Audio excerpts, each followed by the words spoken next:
Welcome to Across the Pond, a podcast for leaders in market research to help them grow their insight agencies, with Steve Henke and Paul Griffiths. Well, welcome everybody, or welcome back. Welcome to Across the Pond, a podcast on how to grow your insights agency. I am Steve Henke with Harpeth Marketing. Hi, and I'm Paul Griffiths from Client Advocates. And welcome to another episode. Today we're going to try a new format. This episode and the next episodes 4 and 5 of season 2, will be hot seats, where Steve and I are going to put each other under intense pressure to ask unprepared questions. I don't know why we've done this, Steve, but we have, where we're going to ask each other unprepared questions. So today's episode, Steve is going to be grilling me on how you can grow your agency, your insight agency, with feedback.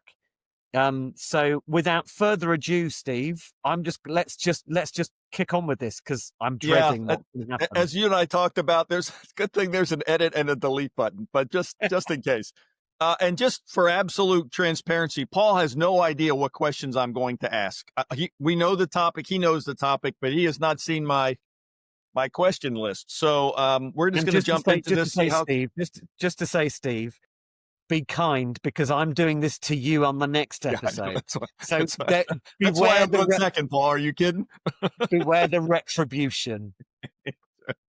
Karma. Right, fine, I know. Give it to me. Give it to me.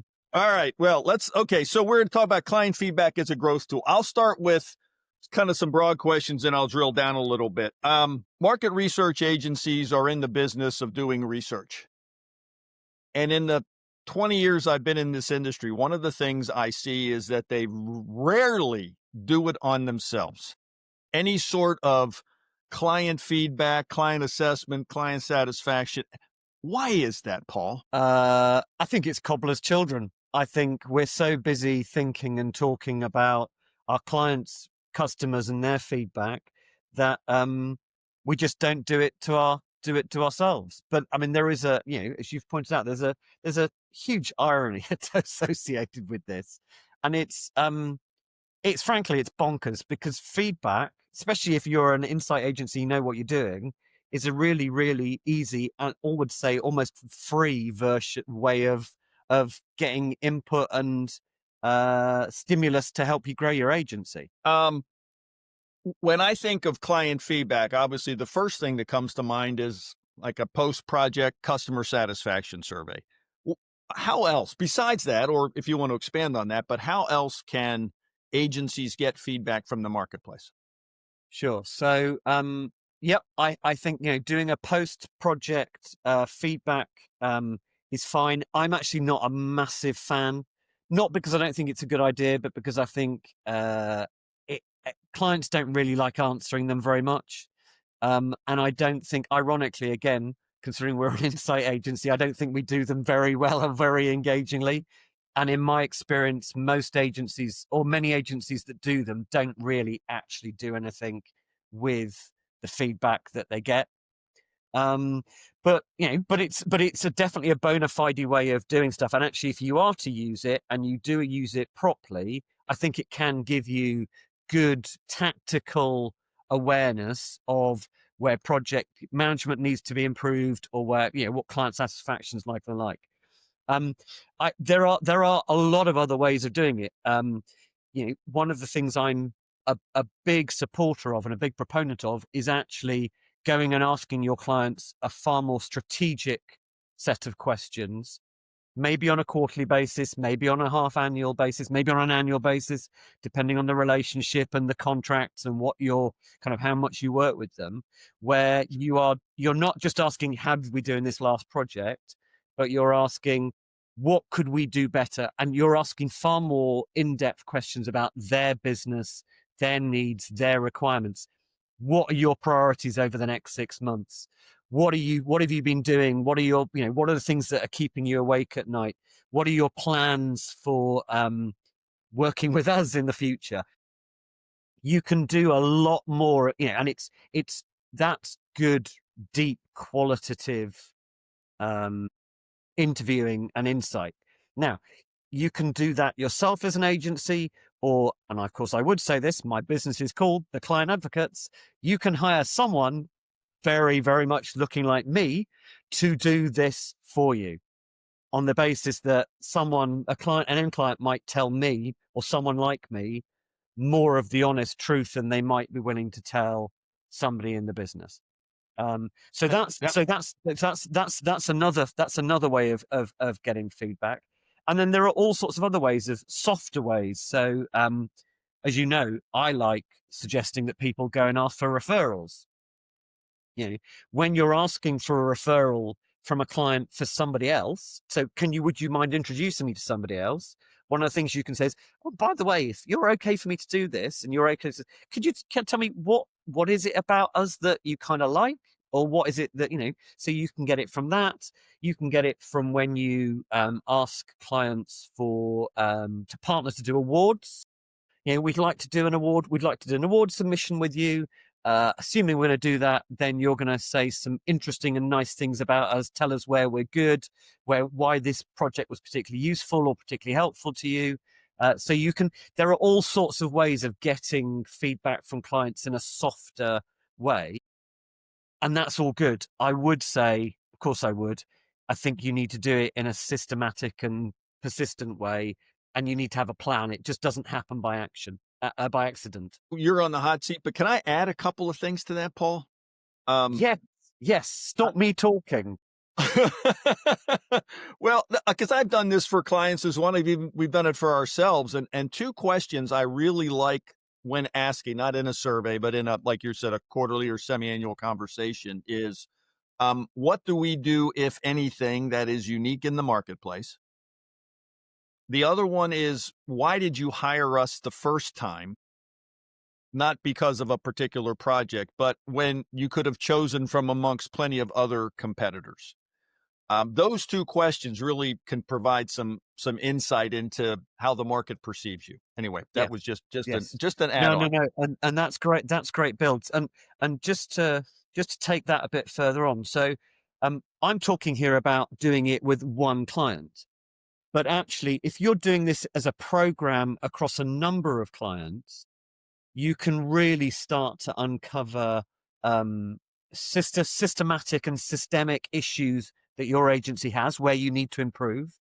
You can start to spot and understand and clarify, to your point, what differentiates you, what makes you better, what makes you kind of interesting as a partner.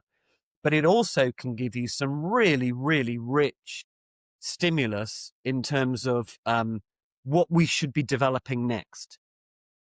If you're going and talking to a load of your clients and they all talk about, we've got this issue in the marketplace and we're thinking about this challenge, then that is really rich stuff for you to come back and say, well, actually, do we have a perspective on that? Do we have a point of view? Could we do some self-funded work to kind of go out and get a perspective or a point of view if we don't have it?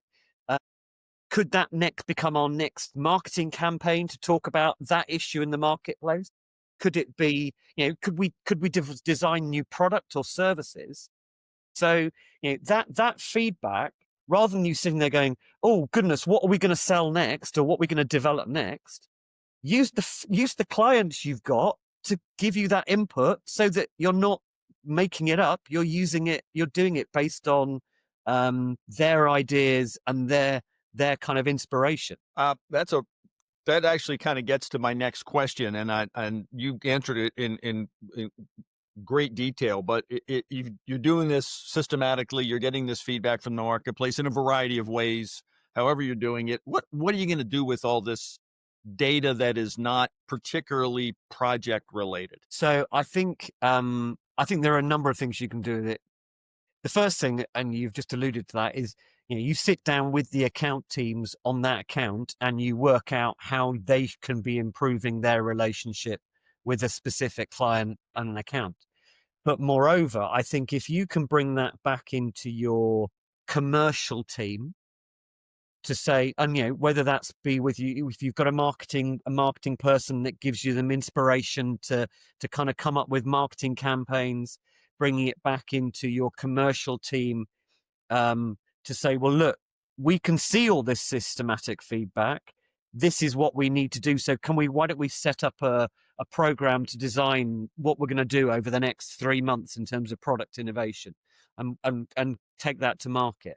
I mean, quite a lot of the time, I'm sitting down and talking with owners of agencies who've commissioned me to do this stuff, because actually they're feeding it into appraisals, they're feeding it into talent plans, because actually getting that sort of feedback on your agency, but also on your individuals in your teams, where do they need to develop their skills, so you can wrap it into your development and your progression plans.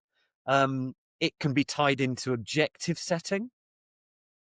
So there, I mean, look, this is the irony is that there's all of these different aspects that you can use feedback on to power and grow your agency.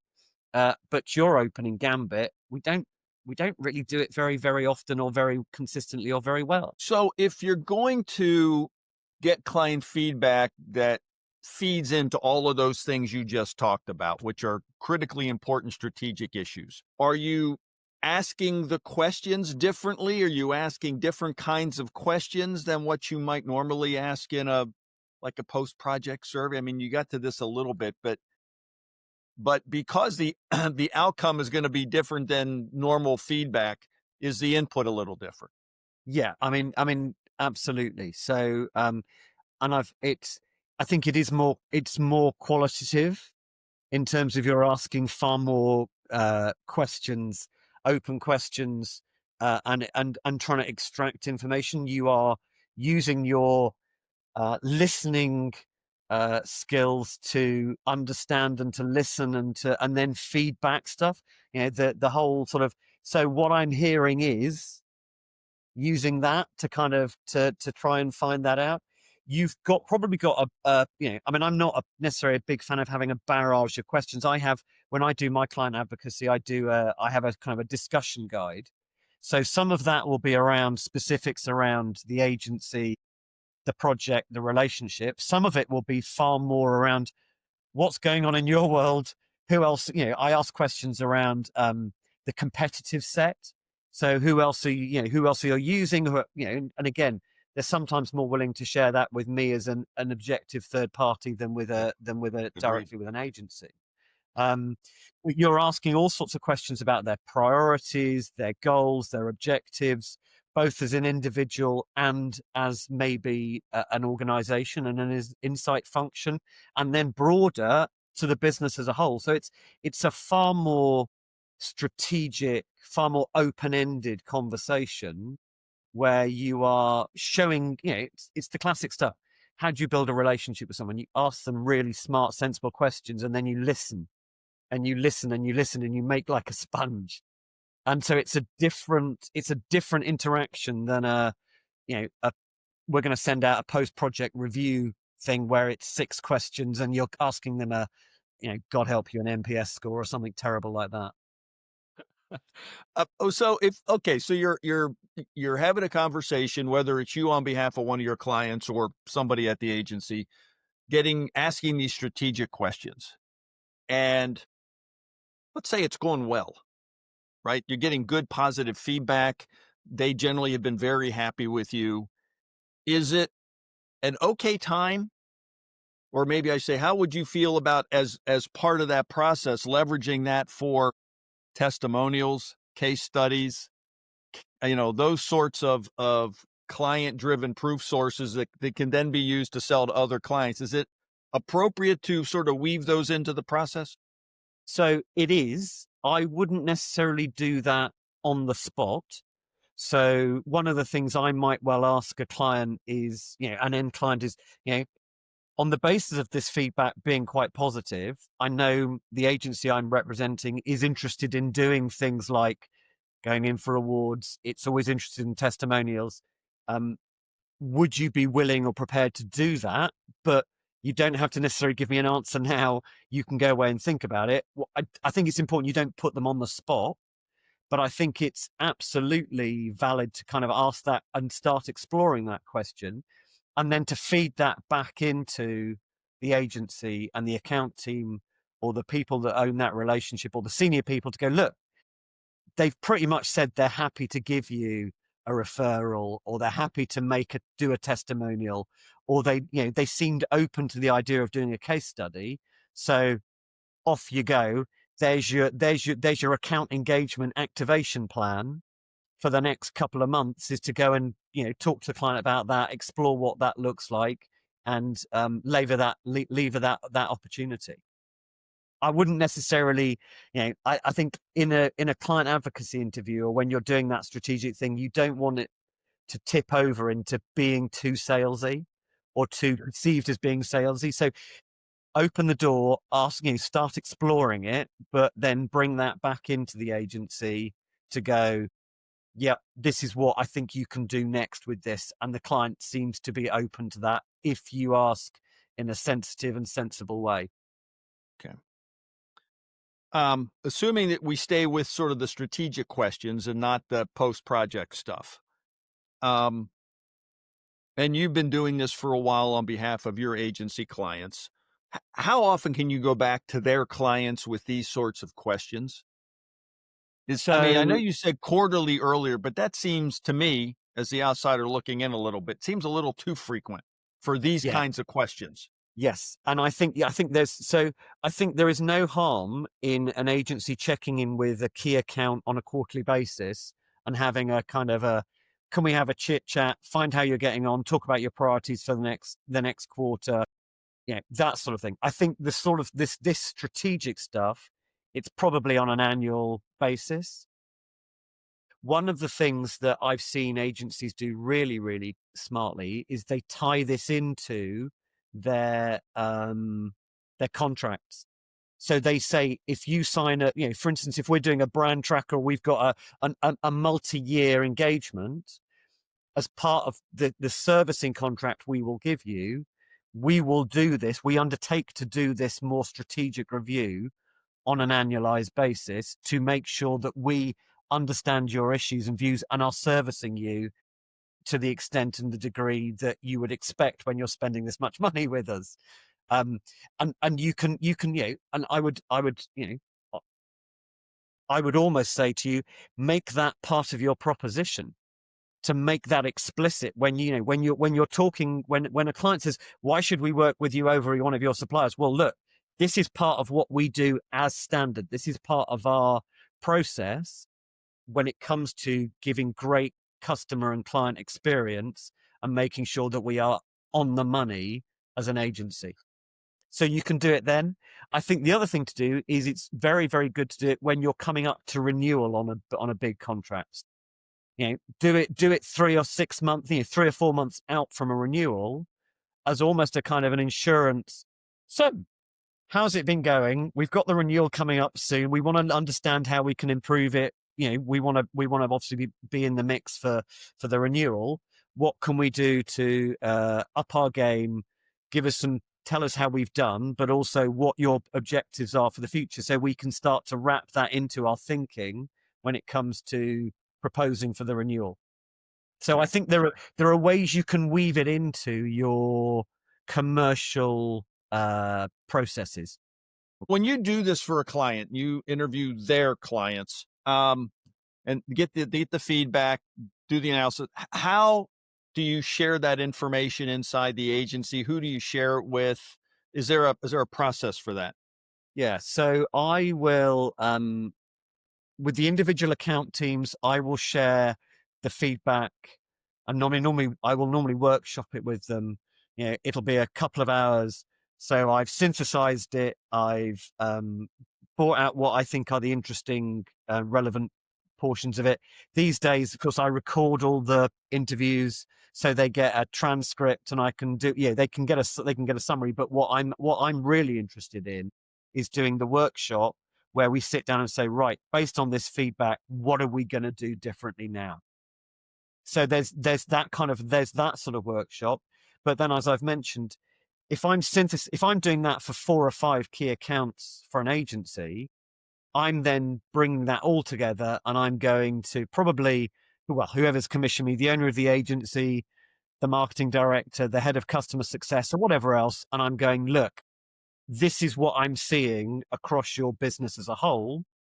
Let's sit down and workshop what that means for your commercial strategy, for your people development, for your ongoing innovation product set. So it's a really lovely stepping off point for a more strategic commercial review of an agency's commercial activities. You ever share it publicly? 9 out of 10 clients love us, kind of thing.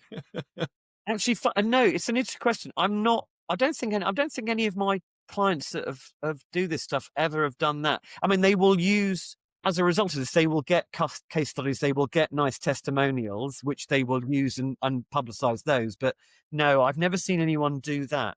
One of the things we do is we will, on an individual client basis, if a client's given us specific feedback, I'm very keen to go back into that client afterwards and say, look, the agency hears this, and this is what they are going to do differently. And sometimes what happens is I am then engaged to go back in 3 to 6 months later to say, so we said we were going to do these things. Have they actually done them? So there's an accountability kind of, on the hook thing.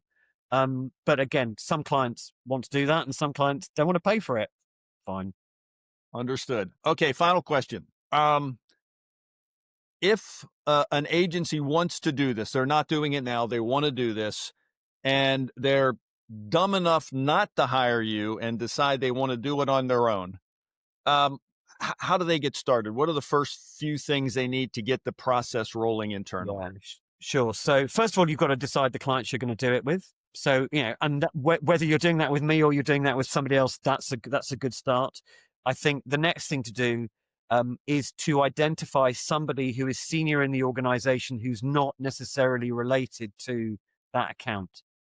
And I think the next best thing, so for instance, you've got several senior directors, somebody who's not working on the account but is aware of what's going on. You get them to do this process or this kind of client advocacy interview.